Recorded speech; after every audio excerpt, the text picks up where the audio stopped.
W dzisiejszym moim filmie opowiem Wam o tym, gdzie Niemcy ukryli zrabowany w czasie II wojny światowej w całej Europie majątek i co się z nim później stało.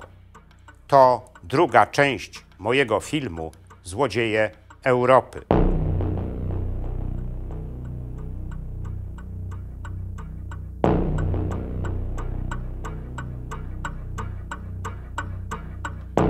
Gdy w czerwcu 1944 roku siły aliantów wylądowały w Normandii i gdy na zachodzie Europy powstał drugi front, było już dla wszystkich jasne, że wojna jest dla Niemców przegraną i kwestią czasu jest ostateczny upadek III Rzeszy. W zaistniałej wówczas sytuacji elity III Rzeszy postanowiły podjąć działania, aby ukryć całe zrabowane w czasie wojny bogactwo. Już wcześniej spora część zagrabionego w Europie złota i rezerw walutowych została przetransferowana do krajów, które nie brały udziału w wojnie. Jednym z takich krajów była Szwajcaria. Ale zanim doszło do ostatecznego upadku III Rzeszy, Niemcy podjęli wiele innych działań, znacznie bardziej przemyślanych, aby ukryć zrabowane w czasie wojny bogactwo. Takie działania zostały podjęte w czasie konferencji, jaka miała miejsce 10 sierpnia 1944 roku w hotelu Maison Rouge w Strasburgu. W tej konferencji uczestniczyli przedstawiciele największych niemieckich koncernów i firm, niemieccy bankowcy i finansiści, wysocy funkcjonariusze SS oraz Kancelarii III Rzeszy. Inicjatorem zwołania tej konferencji był Martin Bormann, wówczas szef Kancelarii III Rzeszy i nieoficjalnie druga osoba po Hitlerze. Ale oprócz tego wszystkiego Martin Bormann kierował powstałą w 1933 roku Fundacją Niemieckiej Gospodarki imieniem Adolfa Hitlera. Ta fundacja zrzeszała największych niemieckich przedsiębiorców i finansistów. Ta fundacja w czasie wojny zgromadziła ogromny kapitał pochodzący z rabunku Europy. W konferencji, jaka miała miejsce w hotelu Maison Rouge w Strasburgu, uczestniczyli między innymi dr Kaspar, reprezentujący koncern Kruppa, dr Tolle, reprezentujący koncern Röhling-Schell, dr Sinzeren, reprezentujący Messerschmitta, dr Kopp, reprezentujący koncern Rheinmetall i dr Ellemeyer, reprezentujący Volkswagen-Werke. Merytorycznie tą konferencję prowadził dr Johann Friedrich Scheidt, który oficjalnie reprezentował firmę Hermanndorff und Schenberg. W rzeczywistości dr Scheidt był Obergruppenführerem SS. W czasie swojego wystąpienia dr Scheidt zakomunikował zebranym, że wojna jest już dla Niemców przegrana. Podkreślił, że przed niemieckim przemysłem stoją teraz zadania podjęcia niezbędnych kroków, aby dobrze przygotować się do kampanii komercyjnej, jaka będzie miała miejsce po wojnie. Jak zaznaczył, ta kampania będzie polegała na przetransferowaniu kapitału, technologii oraz kadr niezbędnych do produkcji za granicę, aby potem, o ile zaistnieje odpowiednia sytuacja, mogły one powrócić do Niemiec. Zaznaczył również, że do zorganizowania tego transferu niemieckie koncerny i firmy powinny wykorzystać swoje powiązania z firmami zachodnimi. Jako przykład takich powiązań Scheidt wymienił związki niemieckiego Kruppa z amerykańskim koncernem United States Steel Corporation. Scheidt poinformował również zebranych, że wszelkie działania niemieckich firm i koncernów związane z tym transferem będą miały wsparcie finansowe instytucji III Rzeszy. Oznaczało to w praktyce, że niemieckie koncerny i firmy najpierw zostaną zasilone przez niemiecki Reichsbank i inne instytucje finansowe III Rzeszy, które zgromadziły zagrabiony w Europie kapitał, a dopiero później nastąpi jego transfer. W czasie konferencji w Strasburgu równie ważne było wystąpienie doktora Bossego, dyrektora jednego z departamentów w Ministerstwie Uzbrojenia III Rzeszy. Dr Bosse, nawiązując do wystąpienia doktora Scheiда, zaznaczył, że te wszystkie działania związane z transferem za granicę kapitału, technologii i ludzi w istocie będą służyły rozwojowi gospodarczemu Niemiec w przyszłości. Jak podkreślił, szczególnie ważne jest, aby przetransferowany został za granicę cały dorobek niemieckiego przemysłu zbrojeniowego, nowe technologie, a zwłaszcza projekty nowych broni, aby nie wpadły one w ręce aliantów i Sowietów i aby Niemcy mogli pracować nad nimi dalej za granicą. Dr Bosse poinformował również zebranych, że do zorganizowania wspomnianego transferu niemieckie firmy i koncerny powinny skorzystać z usług dwóch szwajcarskich banków: Basler Handelsbank w Bazylei oraz Schweizerische Kreditanstalt w Zurichu. Na koniec swojego wystąpienia dr Bosse podkreślił, że przetransferowany za granicę kapitał powinien być również inwestowany na rynku nieruchomości. Po konferencji w Strasburgu Niemcy zabrali się pełną parą za realizację powziętych wówczas postanowień. Niemieccy przedsiębiorcy, niemieccy finansiści, wysocy funkcjonariusze aparatu III Rzeszy zaczęli zakładać wówczas setki spółek joint venture. Przez te spółki przepływały miliony dolarów.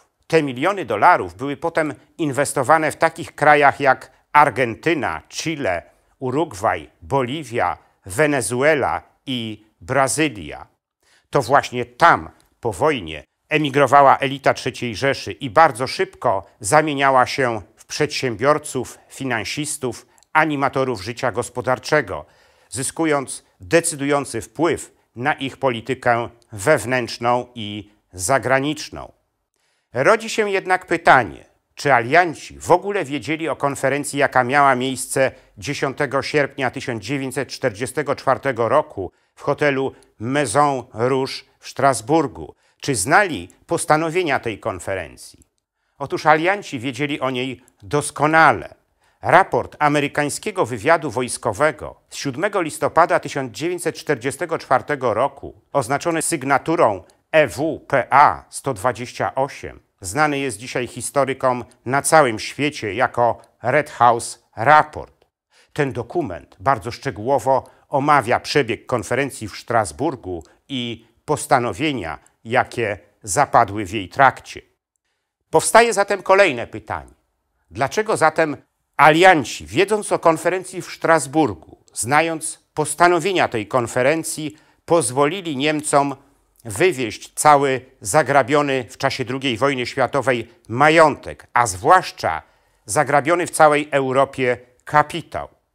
Odpowiedź na to pytanie nie jest prosta, ale na pewno towarzyszyły temu ich obawy. Te obawy były związane przede wszystkim ze związkami wielu zachodnich firm z firmami niemieckimi. Związkami, o których w czasie konferencji w hotelu Maison Rouge w Strasburgu mówił dr Scheid.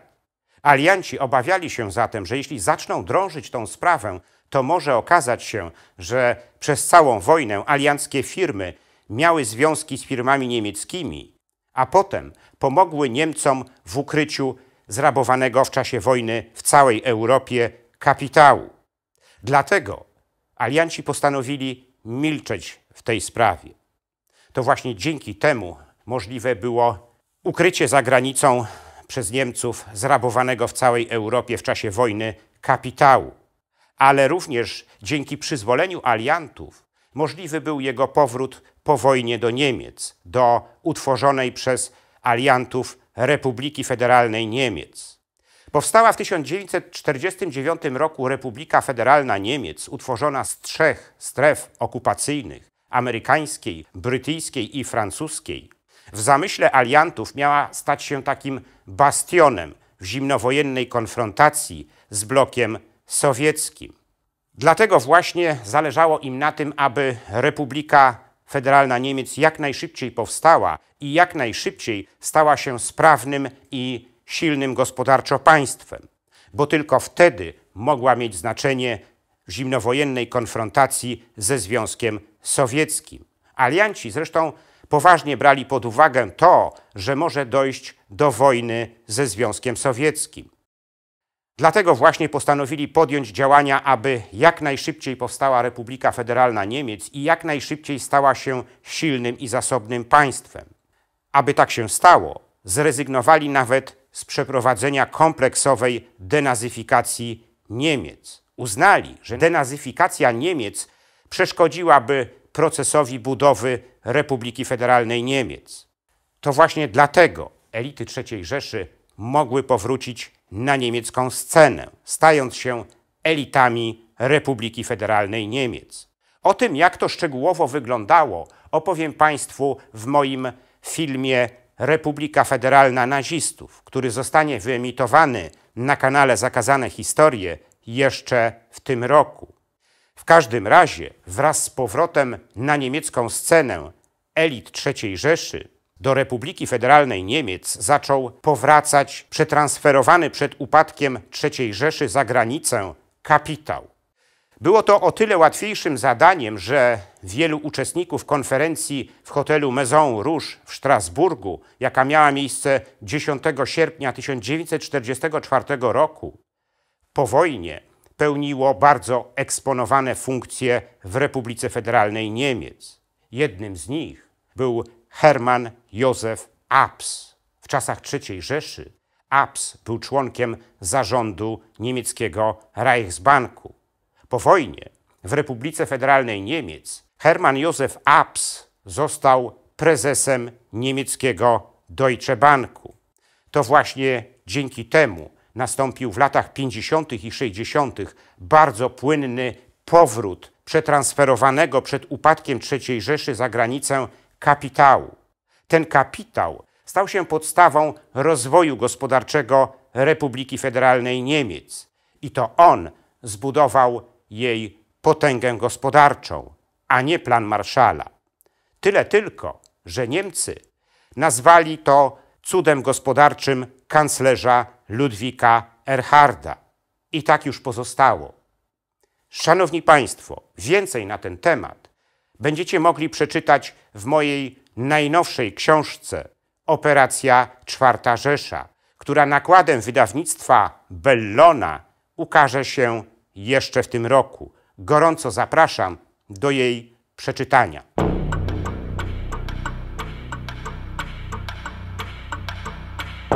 W następnym moim filmie opowiem o niemieckich Einsatzgruppen, które w czasie II wojny światowej miały na koncie ponad 1 000 000 ofiar. Dowiecie się, czy zbrodnie niemieckich Einsatzgruppen rzeczywiście zostały zbadane i osądzone. Ten film zatytułowałem Komanda Mistrzów Śmierci. Gorąco zapraszam do oglądania.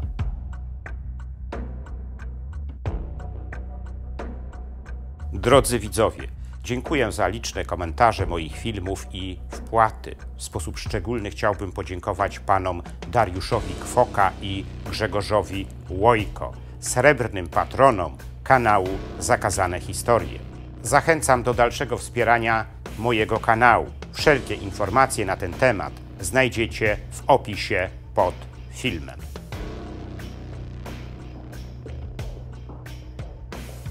Jeśli podobał się Wam mój film, udostępnijcie go znajomym, dajcie łapkę w górę i kliknijcie subskrybuj.